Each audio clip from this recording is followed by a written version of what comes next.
Bom, vamos lá, vocês conseguem me ouvir?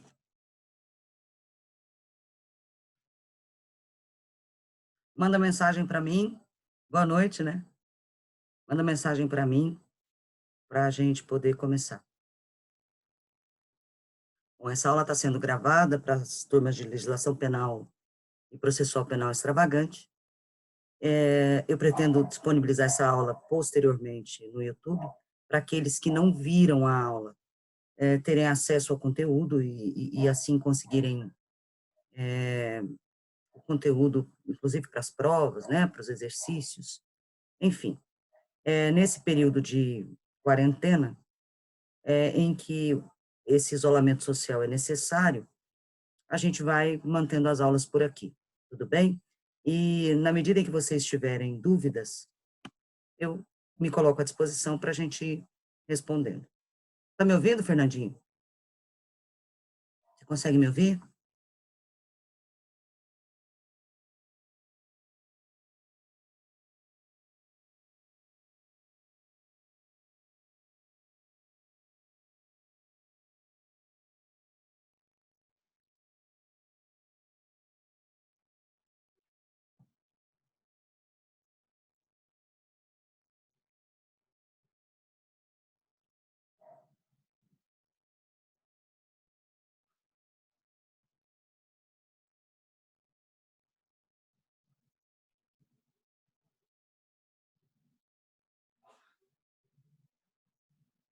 Vocês conseguem me ouvir agora?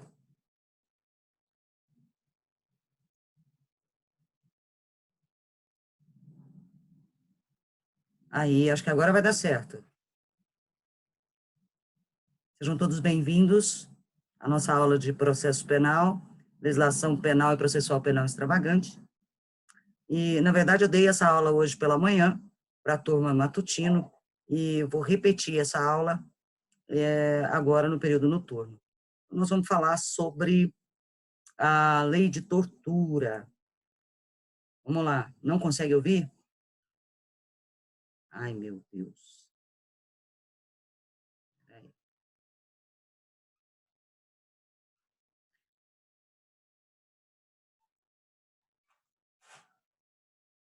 Vamos ver o que eu faço. Ninguém consegue ouvir aí?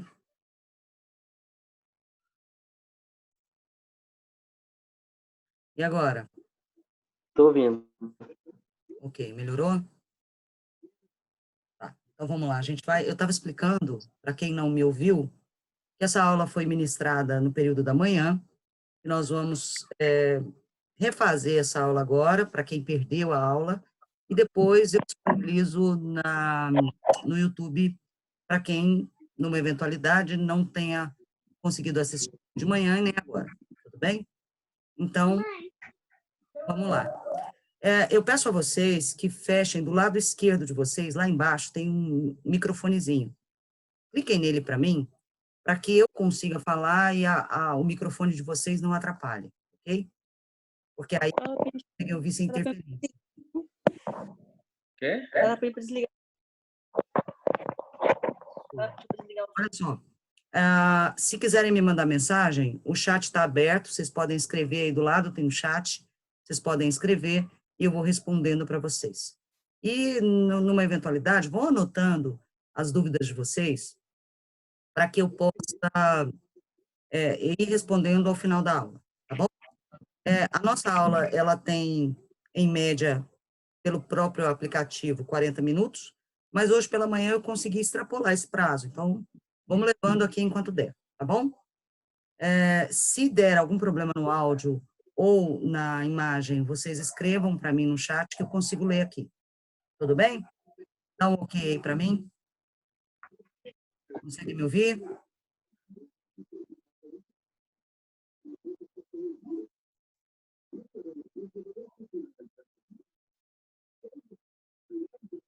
Cadê vocês?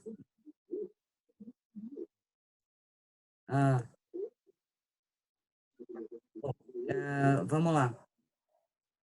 Vamos começar. Lei de tortura, Lei 9.455, de 97. É uma lei que, apesar de pequena, ela tem 4 artigos só, para vocês terem uma ideia. mas ela tem tantos nuances, são tantos detalhes dentro dela, e, curiosamente, justamente, talvez por isso, ela sempre cai em provas, seja de OAB, de concurso, ela sempre cai. Então, tem sempre peguinhas de uma linha para outra, de um parágrafo para o outro, de um inciso para o outro, tudo muda, né? Então, nem sempre o que a gente vê na TV, em jornais, aquilo que a gente acha que é tortura, de repente possa ser. Qual o conceito que se tem na acepção da palavra, né? Se nós formos analisar o conceito de tortura, será que é igual àquilo que a lei descreve como tortura? O que é a tortura para a gente? Se a gente for falar, olha, tem umas aulas que a gente assiste, de repente vocês podem achar essa, né? Ah, essa aula é uma tortura, né? A aula é chata, aula cansativa, a aula é uma tortura. Mas não se enquadra no perfil descrito da lei. Porque a tortura, para efeito da lei, ela tem necessariamente que ter, no tipo penal, o sofrimento da pessoa, o constrangimento a uma violência, a uma grave ameaça, né? Então, vão faltar elementos nucleares aí para que essa aula seja uma tortura. Então, vamos lá.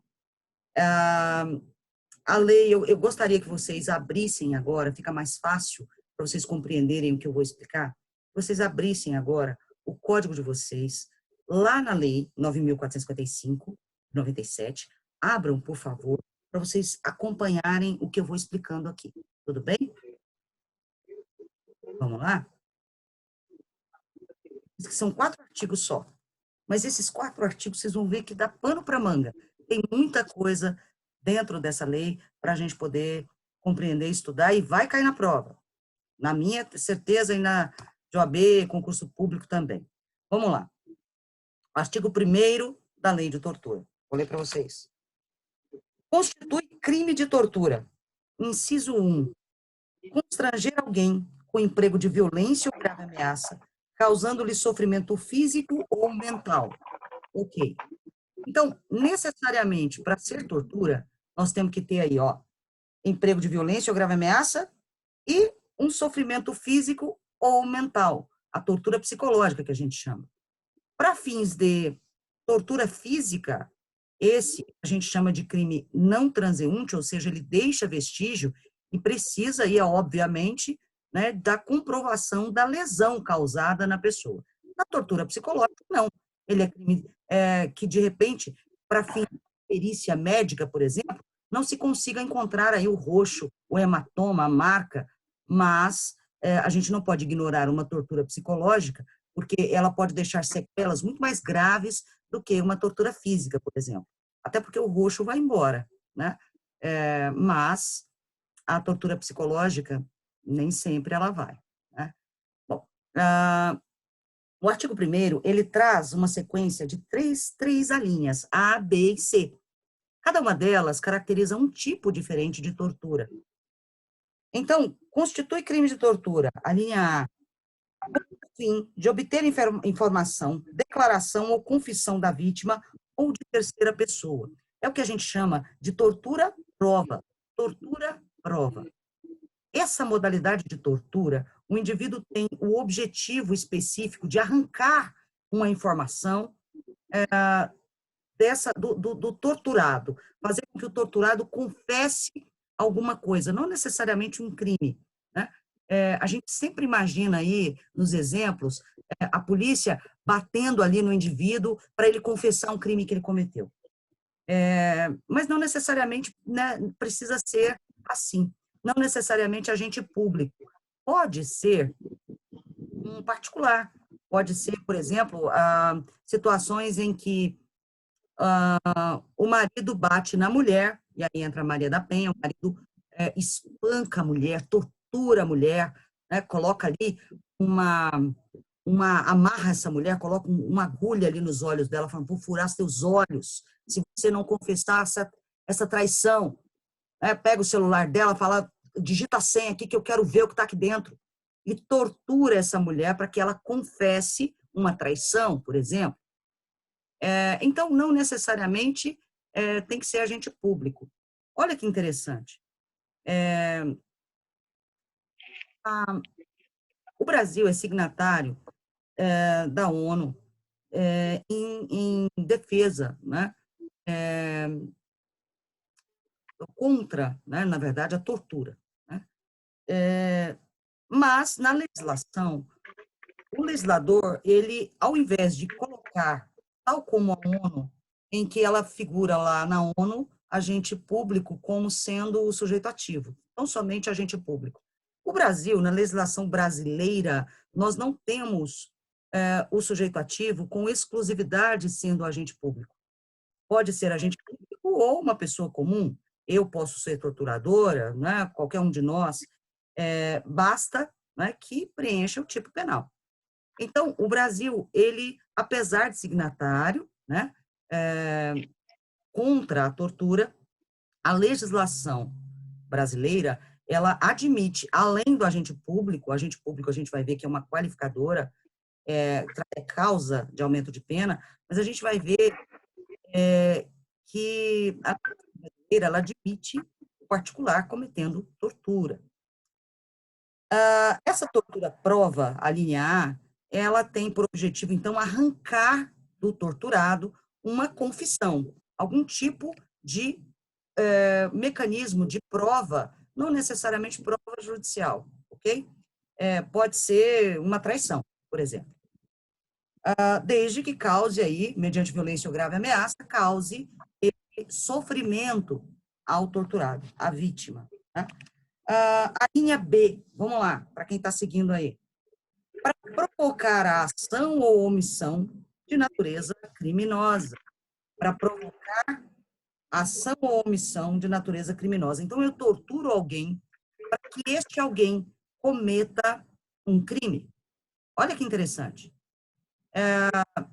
Não necessariamente eu preciso cometer a tortura em relação a quem vai cometer o crime. Eu posso cometer isso contra um terceiro. Por exemplo, eu quero roubar um banco, mas eu não quero roubar com as minhas próprias mãos e me utilizo aí da tortura,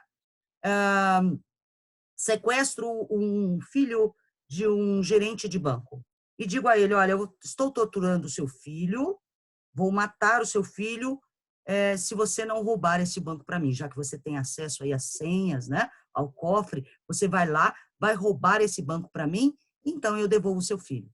Eu condiciono isso. Eu torturo este gerente para que ele cometa o crime. Veja, o gerente vai... Matando dois.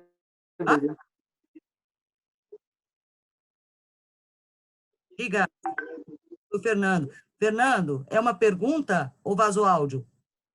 Vazou áudio, o silenciar saiu, desculpa. Clica no microfone à esquerda, por favor. Ok. Então, outro exemplo. Eu sou traficante famosa da região, mas chega na região um concorrente. E eu quero eliminar esse concorrente que está vendendo droga aí e está ocupando aí o meu espaço. O que eu faço? Eu torturo alguém para que esse alguém vá até lá e mate o meu concorrente. A pessoa que comete o crime, ela responde por este crime? É claro que não. Essa pessoa, ela está amparada aí por uma excludente de culpabilidade, já que ela não tinha outra saída, né? Então, responderá pelo crime cometido o torturador, além da tortura que ele cometeu, ok? Tudo bem? Então, falamos aí da tortura-prova, falamos agora da tortura-crime, e a próxima. Tortura discriminatória ou tortura racismo. Vamos lá. A linha C. Em razão de discriminação racial ou religiosa. Em razão da discriminação racial ou religiosa. Olha que interessante isso. Diferente das outras duas, da tortura-prova e da tortura-crime, que eu acabei de dizer para vocês, em que lá eles cometiam a tortura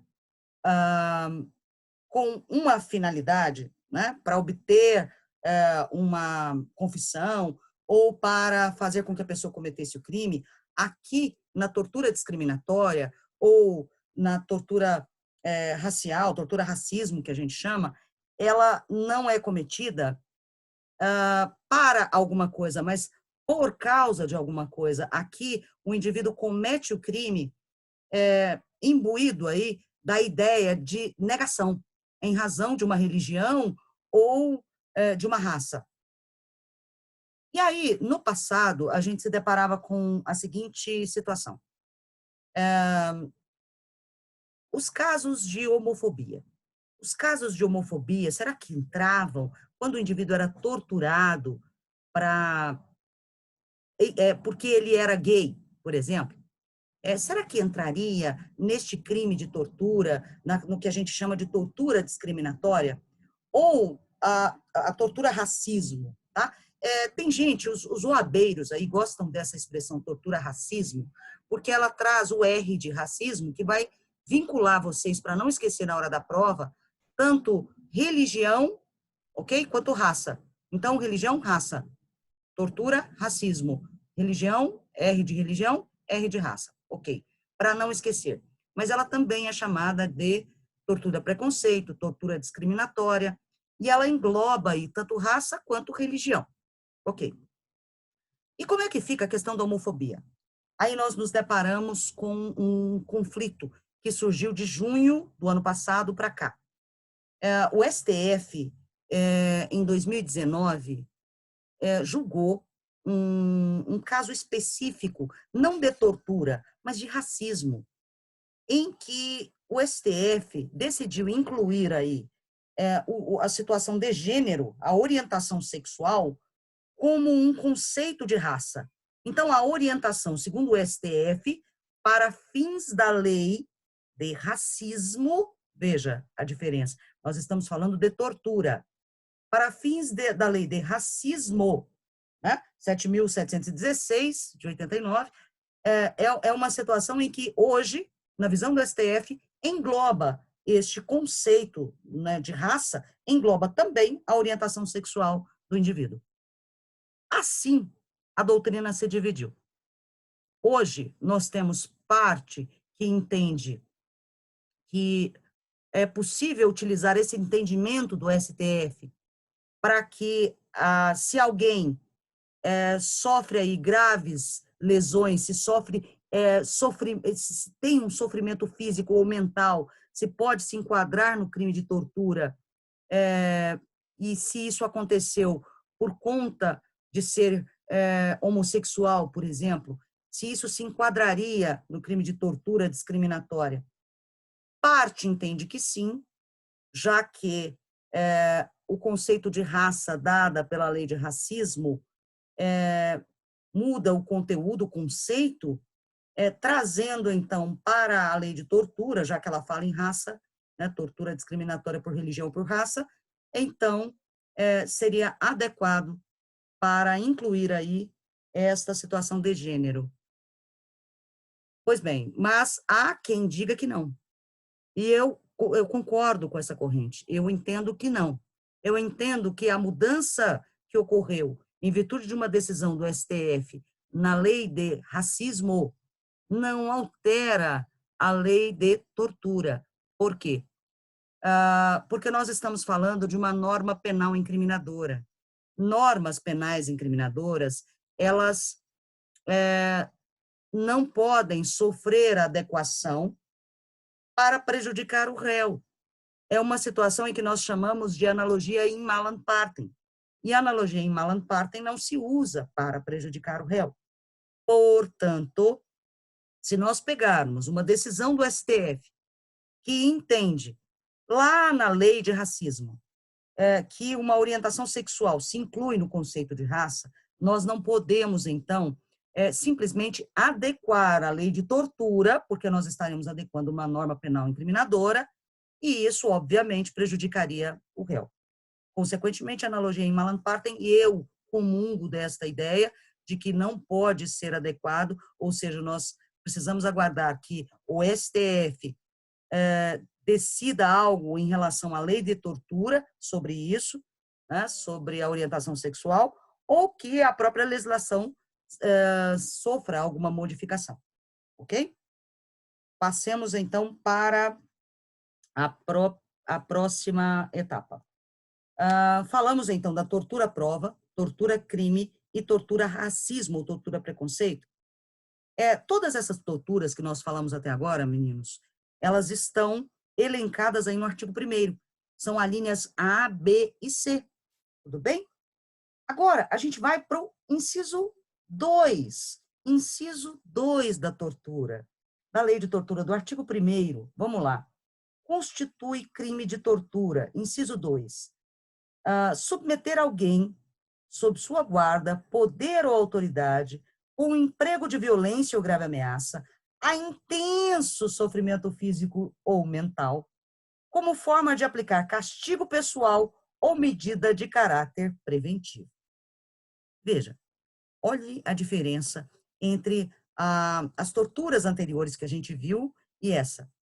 Nas demais, se falava em causar sofrimento físico ou mental. Aqui nós temos a necessidade de intenso sofrimento físico. A palavra intenso sofrimento físico ou mental faz com que mostre essa diferença, inclusive, nos crimes de maus tratos. É muito comum, em casos de pai, na educação de dos pais em relação a uma criança, errar na mão, né, e bater demais na criança, machucar.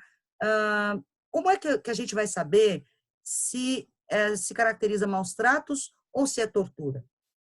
Como é que a gente vai saber? Porque o tipo penal, ele exige que o torturador, ele tem aqui, nós estamos falando de um crime próprio. Na verdade, um crime bipróprio, porque ele é próprio tanto no sujeito ativo quanto no sujeito passivo. Aqui nós temos o crime próprio que exige a figura especial do agente que tortura, ou seja, ele é aquele protetor, aquela pessoa que está ali com a guarda, com a responsabilidade de cuidar, né? E do torturado, e que está ali na submissão, né, de quem está cuidando. Então, vejam, como é que eu vou saber se caracteriza maus tratos ou se caracteriza tortura? Em primeiro lugar, violência nunca é bem-vinda como meio de educação, né? Mas, se em situações em que se pese a mão, nos pais, por exemplo, na educação dos filhos, da babá, da professora ou do professor com seus alunos,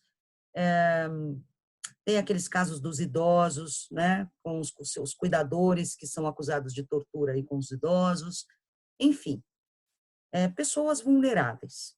Vamos imaginar que o pai quisesse educar um filho na hora de uma tarefa, por exemplo, ou na hora da alimentação, o filho não quer comer, né, dá uma bronca lá e dá um tapa no bumbum da criança, lei da palmada, né? A gente tem que analisar o dolo. Qual o dolo deste pai? Ele quer educar o seu filho? Ou ele quer castigar o seu filho e depositar nele a sua frustração, a sua raiva, a sua ira? Porque se ele estiver ali, usando o filho como bode expiatório, para nele descontar a sua raiva, nós estamos falando de tortura. Ele quer fazer com que a criança sofra intensamente. Agora, se ele tem a intenção de educar, de corrigir, é bem provável que se enquadre aí, é óbvio, né? Reservadas as devidas proporções das lesões que ele causou na criança, né? Eu não posso imaginar que um pai querendo educar tenha machucado a criança de forma extrema. Não dá para imaginar uma coisa dessa, né? Mas se houver dúvidas em razão de uma lesão, é preciso que se leve em consideração o grau da lesão e a natureza, o dolo e o propósito em que o indivíduo tinha. Se ele tinha a intenção de educar ou se ele queria fazer com que aquela criança sofresse intensamente. E é preciso que haja esse intenso sofrimento. Bom, vocês devem se lembrar do caso da Silvia Calabrese, aquela mulher que torturou aquela criança que estava com ela à época, colocou pimenta nos olhos, na boca, amarrou a criança. Aquilo ali não tem caráter educativo. Ninguém educa ninguém colocando pimenta nos olhos, né, na boca, amarrando uma pessoa. Não tem um caráter educativo. Então, isso aí não tem nem que discutir, né? Está caracterizada a tortura, ok? Bom, essa tortura, a gente chama de tortura-castigo, tá? Não sei se eu falei dela, o nome que se dá, mas este inciso 2 aí, nós estamos falando de tortura-castigo, tá bom? Tortura-castigo.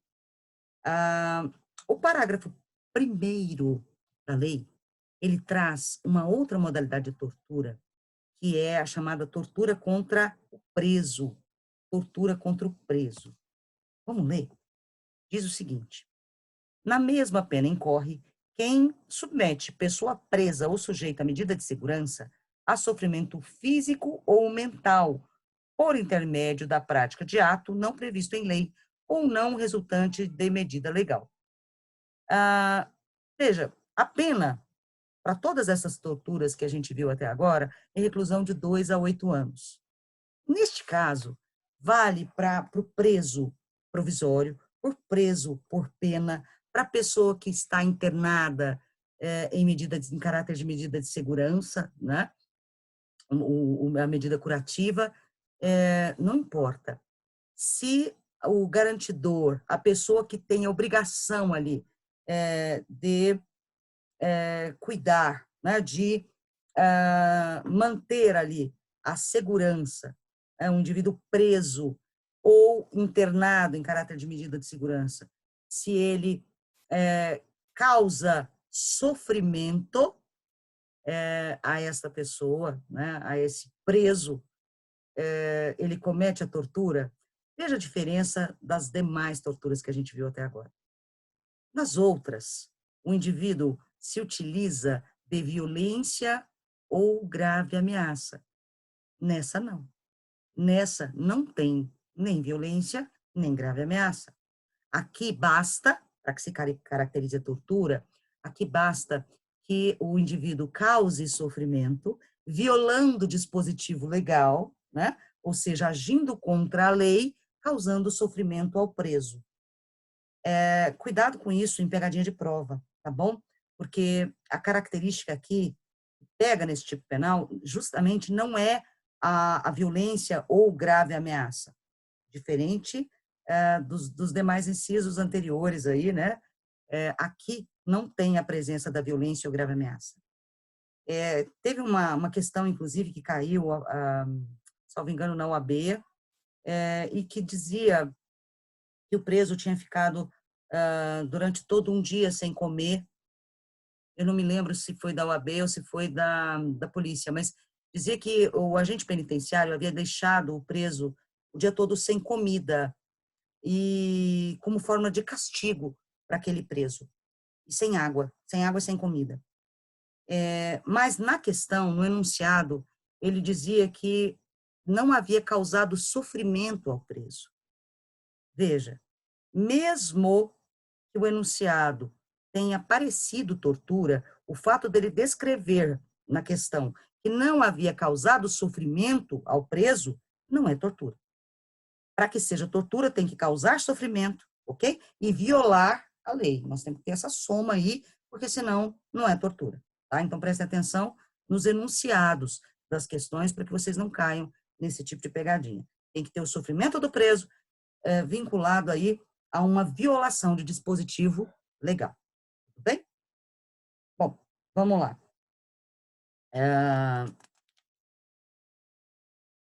Parágrafo 2º, olha, esse é interessante, porque ele das modalidades de tortura que a gente viu até agora, o parágrafo 2º, ele se diferencia e muito das demais, inclusive nas penas, a gente vai ver aqui.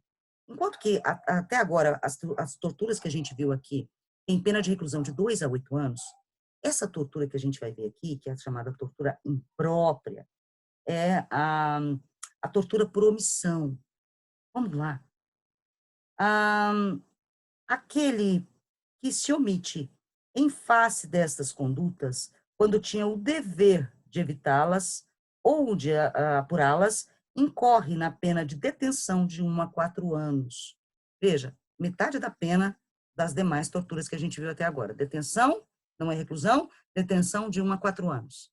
Aqui, o indivíduo não é o torturador direto. Aqui ele assiste uma tortura em que ele poderia evitar ou tinha o dever legal de investigar. Ok? Ele deixa de agir. Eu estava dizendo agora há pouco do caso da Silvia Calabrese, foi um caso famoso no Brasil inteiro, em que ela torturou uma menina de 11 anos, né? Na época, o marido dela e o filho dela, que já era maior de 18, presenciaram essas torturas e não tomaram nenhuma atitude, nenhuma providência para impedir que as torturas acontecessem. Eles responderam justamente por essa tortura por omissão, que tem uma pena menor, né, de detenção de 1 a 4 anos. Um outro exemplo clássico seria, por exemplo, o delegado de polícia, estando ali na sala dele, sai ali a sala ao lado porque ouviu um barulho, ouviu gritos. E ele percebe que os agentes policiais estão ali torturando um preso para que ele confesse um crime. O delegado está sabendo que ali está acontecendo uma tortura. Que tortura é aquela que aqueles policiais estão cometendo? A gente viu aqui agora há pouco, né? Tortura prova. Eles estão buscando ali a confissão daquele preso para que ele confesse ali algum método de prova, ali, algum meio de prova. Se o delegado está vendo aquela tortura, faz vista grossa, vira as costas e volta para a sala dele, o delegado responde por tortura por omissão. Os policiais responderão pela tortura prova e o delegado responde por tortura por omissão, ou seja, ele não torturou diretamente, mas ele tinha o poder de evitar e não evitou, ok? Bom, o parágrafo 3º traz a situação de lesão corporal. Detalhe, antes de eu entrar no parágrafo 3º, o parágrafo 2º, essa tortura por omissão, diferente das demais, não é crime hediondo, nem equiparado a hediondo, tá? Isso sempre cai na prova, então cuidado com isso. Vocês estudaram Lei 8.072/90, ou seja, a Lei dos Crimes Hediondos, e vocês já sabem que nós temos os 10 crimes que são hediondos e os famosos 3 T's, né? Que são equiparados a hediondos, né? Tortura, tráfico e terrorismo. Qual é a diferença do hediondo do equiparado a hediondo? Nenhuma. Na verdade, é só para dar dor de cabeça para quem vai fazer a prova. Você tem que saber. Porque se cair lá, olha, um crime de tortura é hediondo. Não é. Ele é equiparado a hediondo. Mas quando nós falamos de tortura por omissão, esta específica modalidade de tortura, ela não é considerado crime hediondo. Tudo bem? Então, se cair especificamente a tortura por omissão não é crime equiparado a hediondo, nem hediondo, tá? Já sabendo disso. Questão de número 7 da minha prova, hein? Bom, vamos lá. O parágrafo 3º diz que se resulta lesão corporal de natureza grave ou gravíssima, a pena é de reclusão de 4 a 10 anos, e se resulta morte, a reclusão é de 8 a 16 anos. Mas olha que interessante. A gente precisa aprender a diferenciar a tortura qualificada pelo resultado morte e o homicídio qualificado pela tortura. Qual é a diferença? A diferença é o dolo. Qual dolo o indivíduo teve naquele momento? Quem torturou, errou a mão e o indivíduo morreu, ele tinha o dolo de torturar, ocorreu ali o que a gente chama de préter-dolo, ou seja, dolo na conduta antecedente, culpa na consequente, ou seja, o indivíduo querendo torturar, erra a mão, exagera e a vítima morre. Nós temos aí tortura com a qualificadora morte, ok? Olha a pena. De 8 a 16 anos. Lá no homicídio, no artigo 121, no parágrafo 2º, traz a qualificadora com pena de 12 a 30 anos, se o indivíduo, com dolo de matar, ele quer matar, mas antes de matar, ele decide torturar. Ele decide fazer o indivíduo sofrer antes de morrer. Mas qual era o dolo? Sempre foi matar. Então, é preciso diferenciar isso. No dolo de matar, no homicídio qualificado pela tortura, o indivíduo querendo matar, aproveita para torturar antes. Na tortura qualificada pela morte, nós temos o preterdolo, porque o indivíduo queria apenas torturar, errou a mão e acabou matando. Tudo bem? Dá um ok aí para mim? Se vocês estão me ouvindo, entendendo, falar para as câmeras, a gente às vezes tem a impressão de que a gente não está falando para ninguém, né? Então, me dá um alô, digam se está tudo bem.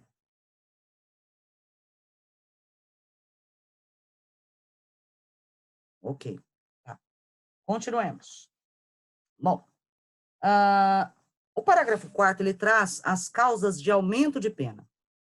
E as causas de aumento de pena, nós temos, valeu, Lídia, nós temos 3 hipóteses que aumentam a pena. E aumentam de 1/6 a 1/3. A primeira diz respeito ao sujeito ativo, a segunda diz respeito à vítima e a terceira às condições do crime.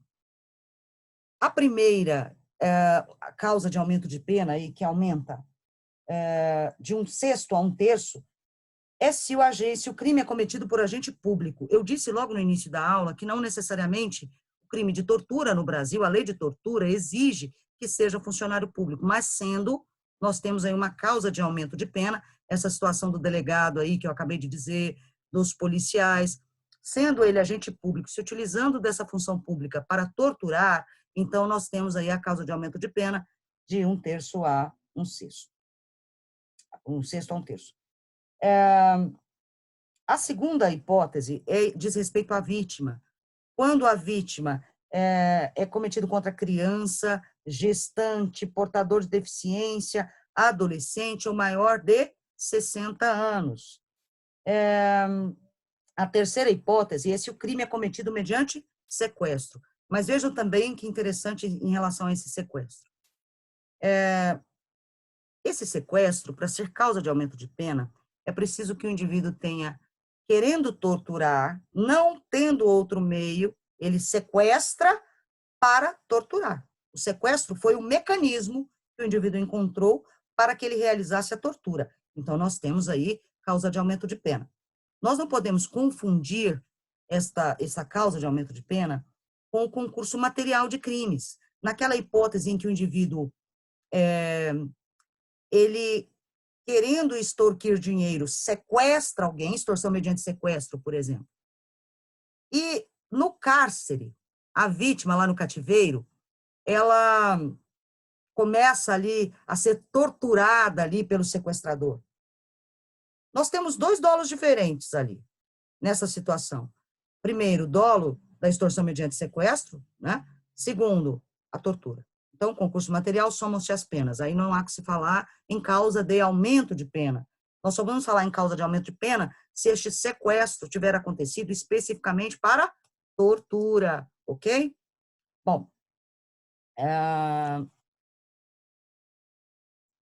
o parágrafo 5º diz respeito à perda do cargo em caso de condenação desses agentes públicos. E é muito interessante isso, porque enquanto que nos outros crimes, quando o agente público comete um determinado crime, ele corre o risco de perder o cargo ou a função, aqui na tortura, a perda é automática. O juiz não precisa declarar na sentença que o indivíduo está perdendo o cargo. Se ele foi condenado, a perda do cargo é automática, e mais do que isso, suspende-se ali, ele perde ali o direito de exercer aquele cargo pelo dobro do tempo correspondente à pena. Então, se ele foi condenado, por exemplo, a 8 anos de reclusão, ele vai ficar 16 anos impedido de exercer aquele cargo ou aquela função. Vejamos. A condenação acarretará a perda do cargo, função ou emprego público e a interdição para o seu exercício pelo dobro do prazo da pena aplicada. Olha só, aí vem a seguinte questão. A questão de número 10 da minha prova. Se o indivíduo